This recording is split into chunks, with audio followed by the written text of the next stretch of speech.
Now, some of the many lies that Kamala Harris has been pushing. She claimed, of course, she's a middle-class kid. As we've talked about before, her father was a professor at Stanford.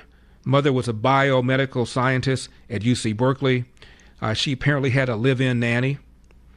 She said that the 2017 Trump tax cuts disproportionately benefited America's billionaires and corporations.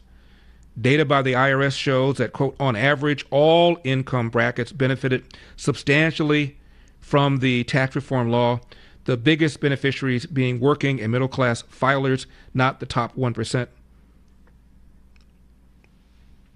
The Trump sales tax. Harris claimed Trump will implement a sales tax. Trump has pledged to do no such thing if he is elected. Doesn't matter, she still says it. About January 6th, she called it the worst attack on our democracy since the Civil War. And January 6th did not put American self-governance in jeopardy, as we'll discuss with Cash Patel next segment. Nor did it expose Americans to risks like those experienced during World War I, the Japanese attacks on Pearl Harbor, or World War II, just to name a couple. Harris, of course, claims that Trump will implement Project 2025. Trump has repeatedly said he has nothing to do with Project 2025.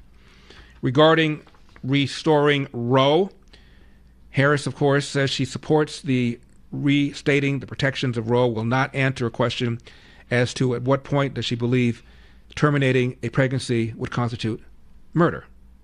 But she did pledge to sign legislation called the Women's Health Protection Act, which would codify abortion through all 9 months of pregnancy.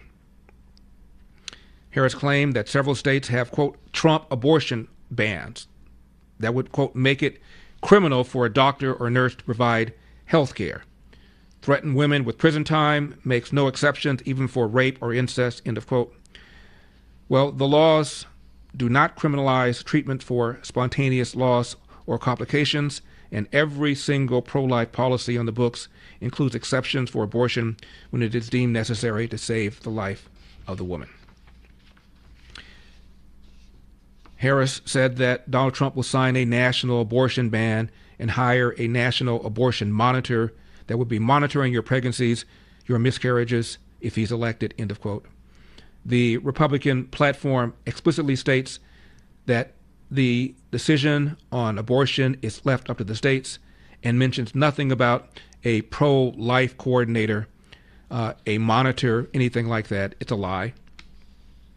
Harris also claimed that nowhere in America is a woman carrying a pregnancy to term and asking for an abortion. That is not happening. It's insulting to women of America, end of quote. Well, data from the CDC shows thousands of abortions are performed after 21 weeks of gestation, and the findings do not include reporting from at least 4 abortion-friendly states, California, Maryland, New Hampshire, and New Jersey, which suggests the number of late-term abortions in the U.S. is probably even higher. And, of course, Harris claims that a border bill earlier this year that would have stemmed illegal immigration was tanked by Donald Trump. As you know, basically it was an amnesty bill, and no measure from Congress would have been necessary for the Biden-Harris administration to reinstate the Trump border policies that they began to overturn on day one. She denied that she undertook efforts to bail out left-wing rioters, when in fact she liked a rioters' bail fund on social media.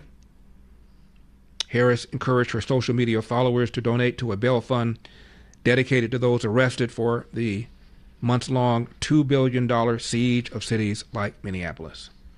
She, of course, claimed that Trump incited a riot on January 6th. I'm going to talk to Cash Patel about all that in just a few minutes. Never mind the peacefully and patriotically part that they always leave out.